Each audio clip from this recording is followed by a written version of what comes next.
What's going on? Welcome back. Ryan here. In this video, we're talking about the trading psychology market cycle. Now, if you haven't seen this or you haven't heard about it, I highly suggest that you go look this up on Google, which is what we're going to do right now, right? So I'm typing in trading psychology market cycle, and we're just going to bring up some of these classic images of how these markets work, right? Because remember, in the beginning, I said that the markets are built on fear and greed, right? And this was true 50 years ago. It's true today, and it'll be true 50 years from now in the future, right? So we'll just pull out one of these graphs, right, where the markets constantly do the same things over and over again, and they're so good at tricking investors into selling for a loss or buying at the top. And we just want to be really aware of this market psychology, fear and greed, and the repetition of the way these markets work, and to not fall into these traps, right? So let's actually, when we look at some of these graphs, right, we have disbelief, hope, optimism, belief, thrill, euphoria, complacency, anxiety, denial, panic, capitulation, anger, right? And the cycle continues, right? It's up and down. And remember, this is why long-term investors outperform day traders and even the S&P 500 itself over time, right? Because if you just have a high-paying job, right? Maybe you're an executive, a doctor, a lawyer, whatever it is you're doing, and you have a really high-paying job, and you're just shoveling that money into ETFs over time, right? In 20 years, you're most likely going to beat hedge fund managers. You're going to beat potentially even the S&P 500, and that's because you're using a strategy coupled with your high-paying job that's going to allow you to not fall into these traps, right? Because if you don't care, right, if you don't care about those short-term fluctuations in your P&L, and you're just dollar cost averaging, right, buying these assets spread out over time, regardless of the price and the way they fluctuate, and purely putting your money in to capture that compound interest, you're going to do very, very well, which is why I highly suggest that you use that strategy no matter what, right? People don't understand that there's all of these different strategies, right? We've talked about the options and all the strategies and the definitions, but remember, really great traders, really great investors, they know that a certain strategy or a certain style of trading is not going to work all the time in every market condition, which is why we have to compound our strategies, right? We need to be saving money consistently. We need to have that high-paying job. We need to have multiple sources of income so that we can withstand the variance in the short-term market fluctuations so that we don't fall into this classic market psychology that fools people into buying tops, selling for a loss at the bottom, and really puts traders and investors into a place mentally that is just really not healthy. And I don't care who you are, what your background is, what your experience is, you at some point in your trading career are going to fall victim to this because the markets are so good at trapping people, confusing people, right? Getting us emotional into a state where we make mistakes. So again, at the end of the day, I think trading psychology is one of the most important parts of investing in business and entrepreneurship, because we really don't want to fall victim to these scenarios. Now, as a quick example, I have Thinkorswim here. Again, I'm going to pull up a chart, and we're going to bring up GameStop, right? Because GameStop was huge during 2021, right? 2020, everything leading up to this squeeze. And if I haven't told you, Happy New Year. I hope you had a great holiday season. We're in the new year now, 2022. And I just think it's so important to actually look at a real world example, right? Because you're going to look up the trading psychology market cycle. You're going to read these things, you're going to see them. But when we actually look at what's happening in a real scenario, it makes it very clear where people get caught and can get put into situations that are just really not good. Okay, so here is GameStop, and I've spread it out. And really important to understand the mechanics of what's happening here, right? This was all fueled by the Reddit traders spotting the short interest from these hedge funds, short selling this right through the pandemic. And then what we have here is this massive squeeze where it's coming along here, and you can see that this thing just goes absolutely parabolic. And remember, there were people and investors and hedge funds on both sides of this trade, right? There were people shorting this, there were people long.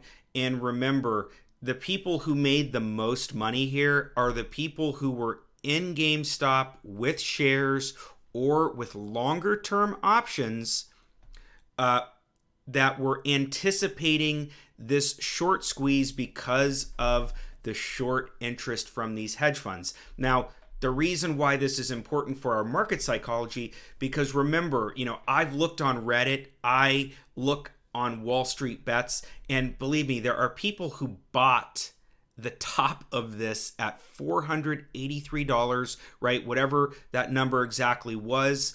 And, they bought the top of that from the FOMO, right? From the emotional roller coaster that this asset took people on, right? And for example, there were also people who got in and maybe they bought 0 day till expiration options, right? Where they maybe bought $1,000 of options that expire in a few days, way out of the money, and they made a ton of money, right? There are all of these different stories of people making fortunes from GameStop. If you haven't heard or seen this, I suggest that you go look this up. But the reason why I'm bringing this up is because this is a real life example of the trading psychology market cycle, right? Where people are looking at the metrics of an asset, and this type of scenario arises where you have these pumps happening and then they drop back down and then they pump again, and of course there's a lot more going on here, right? The sentiment of Wall Street post 2008, a lot of people with their speculations of these short hedge funds and the corruption behind this short selling, which is a whole nother discussion that I don't want to have right now. But it's really important to just understand the market psychology behind the greed and the fear and the way that this makes you feel when you're investing your own money, when you're entering and exiting positions, right? Because remember, if we look at this, hindsight is always 2020, right? We could always say that, wow, if we bought GameStop at $10, let's say, and we put however much money into it and bought shares, and this thing pumped like this, right? We could have potentially sold this high and made all this money and then again bought back in. And again, with options, there are so many strategies that we could have used to make money here. But for this section, it is so important for us to be aware of the market psychology cycles, right? FOMO. And at the end of the day, we want to be in control of ourselves, right? We don't want these external factors influencing us in a way that we're going to make mistakes. Now, it's very difficult, right, in the heat of the moment sometimes when you're trying to find an entry. You maybe see a situation that looks profitable, whatever it may be. Remember, trading is kind of like a science, right?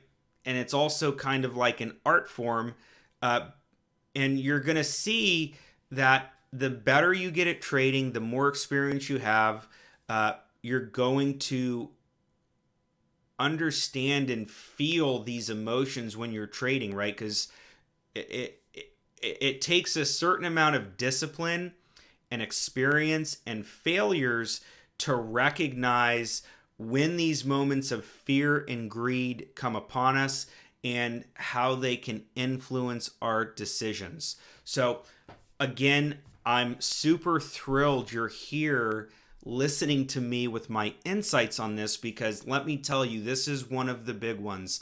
Every time I talk to people or I'm looking at trades that people do, a lot of the time we see that it's our own fault when we make mistakes and lose money. And I've been trading and investing for 20 years, and I'm telling you, this is not something that you just look at once and then you set it aside. This is something that you have to be extremely disciplined with, extremely patient with yourself, right? Because it takes time to recognize these patterns and these things that we can fall into so that we don't allow that to happen, right? So again, I'm super proud of you. This is so important, the trading psychology market cycle. And again, being able to recognize what's happening in the market, and again, how we can take advantage of it, right? Because the more control that we have over ourselves and our decisions and the patience we display, the better off we are going to do, right? So of course, as an example, just as a quick example, I'm sure everybody, whether you're trading real money or you're still paper trading and getting comfortable wherever you are in your journey, you are going to come upon situations where you enter the market too early, you exit the market too late. Maybe you had a chance to, maybe you put a trade on and it went up and it was doing so good and you feel that euphoria, right? You're making this money, the trade is going in your favor. And instead of being disciplined, right, and capturing that profit immediately when it's available, we get stuck into this greed and this mentality where we think it's going to happen forever. And time again, we see that that is not the case, right? That the market moves and then you have an opportunity to capture those profits, and then the market settles back down, and then the process continues, right? So we want to be aware of this. We want to capture profits when they become available, and we don't want to get sucked into the fear and greed that so often traps people into making these poor decisions. Okay, so if you have any questions on this, please feel free to reach out. I'm so excited that you're here. I'm so proud of you.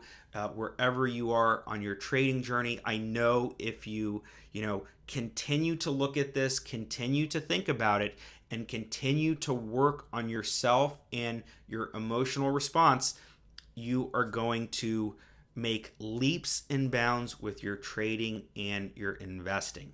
Okay, so let's get into the next video.